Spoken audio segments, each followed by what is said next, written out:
Imagine leaving Earth behind, its oceans, its air, its blue glow, and stepping onto a world where silence is absolute and survival is anything but guaranteed. This is the story of the first man who attempted to live one full month on the moon. He had trained for years, studied every system of the lunar base, and prepared for isolation. But nothing could truly prepare him for the moment the engines roared to life and Earth shrank into a distant sphere. The journey to the moon took only a few days, yet for him it felt like crossing into another dimension, leaving behind everything familiar. When he descended onto the lunar surface, the silence felt overwhelming. There was no wind, no sound, only the faint hum of his suit. Each step kicked up gray dust that floated slowly before settling again. For the first time, he felt truly alone, standing on a world untouched by time. His new home was a compact lunar habitat, metallic walls, narrow corridors, and a small view window facing the blackness of space. The base was equipped with oxygen recyclers, water filters, 3D printers, emergency shelters, and solar panels stretching across the regolith. It wasn't built for comfort, it was built for survival. During his first days, he focused on establishing routines, checking oxygen levels, maintaining power systems, growing small trays of vegetables, and recording daily logs. But every task felt heavier. The moon's low gravity played tricks on his movements, and even the simplest actions required extra control. By the end of the first week, the weight of silence started pressing against his mind. No voices, no wind, no animals, just a gray desert and a black sky. He communicated with Earth, but the delay, the distance, and the isolation made every message feel like it came from another lifetime. He began to talk to himself more. He played old recordings of his family, trying to remember the warmth of Earth. Sometimes he imagined hearing footsteps behind him inside the habitat. Sometimes he swore he saw shadows move across the distant hills. He knew they were illusions, but they felt real. 2 weeks in, the sun dipped below the horizon, beginning the long lunar night, 14 days of darkness. Temperatures would drop to deadly levels. Every system of the base needed to work perfectly, or he would freeze.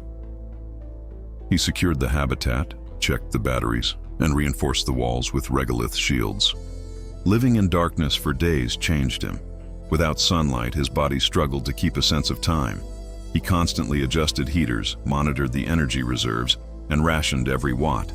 Even inside the base, he could see his breath fogging, and the cold crept into his bones.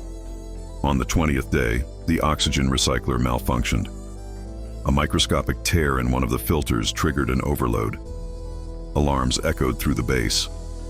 With minutes left before oxygen levels dropped too low, he scrambled to repair the system. His hands shook as he replaced components in near darkness. He managed to restore it, barely. By week 3, he noticed changes in his body. His muscles weakened from the low gravity. His bones ached. His heartbeat felt strange. He exercised every day, but it wasn't enough. Humans weren't built for the moon, and he could feel his body reminding him of this fact. One night, during the deepest point of isolation, he heard something. A faint vibration. Not from the base, from outside. At first he panicked, imagining meteorites, but when he checked the sensors, nothing. The moon was shifting, expanding, cracking with thermal changes. The lunar surface itself was alive in its own silent way.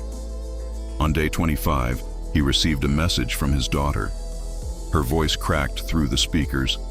"Daddy, come home soon." That single sentence broke him. He had held his emotions tightly, but now tears floated from his eyes, drifting upward in the weak gravity. He suddenly realized how fragile he was out here. As the lunar dawn approached, he prepared for departure, recharging the systems, packing samples, shutting down non-essential equipment. The sun's light slowly returned, illuminating the barren landscape. But now, after surviving the long night, the moon felt different. Beautiful, but deadly. On his last day, he stepped outside one final time. The horizon curved gently, and Earth hovered above like a glowing blue marble. He stared at it for minutes, overwhelmed by the feeling of being so far from home yet still connected to it. The silence no longer frightened him. It humbled him. As the engines ignited and the lunar module lifted from the surface, he felt the first wave of relief in weeks. The moon grew smaller beneath him, and for the first time in a month, he allowed himself to breathe freely. He had done it. He had survived the impossible. Thank you for watching this story. If you enjoyed it, make sure to follow our channel, leave a like, and share this video with someone who loves space exploration. May God bless you, and see you in the next journey beyond the stars.